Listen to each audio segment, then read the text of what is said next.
Sa panahon ng patuloy na modernisasyon, kasabay nitong umuunlad ang paraan natin sa transportasyon. Yes.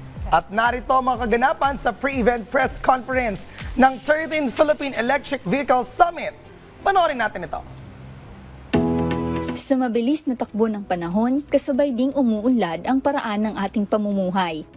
Isa sa pinakamalaking pagbabago ay makikita sa ating transportasyon. Upang matugunan ang hamon ng climate change, unti-unti nang umuusbong ang mga electric vehicles o EVs. Ito ay ang mga sasakyang pinapagana ng baterya at kuryente sa halip ng gasolina. Sa ganitong paraan, mas nagiging efficient ang biyahe at nababawasan ang polusyon. Kamakailan lang ginanap sa Taguig ang pre-event press conference ng 13th Philippine Electric Vehicle Summit.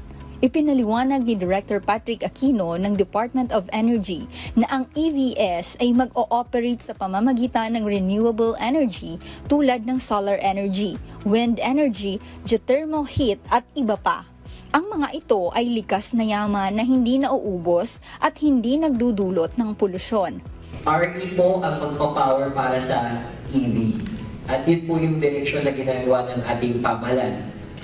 Meron tayo, kung pupunta po kayo sa DOE office at yung amin pong mga sites na nag-demonstration kami, meron po tayo sa Clark, sa Subic at saka sa Pangasinan, yung ating pong mga charging stations may solar na rin kasama.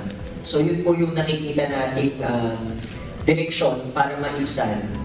Magaganap ang ika-13th Philippine Electric Vehicle Summit sa isang mall sa Pasay mula October 23 hanggang 25 na may temang Charge Ahead, Ignite the Evolution.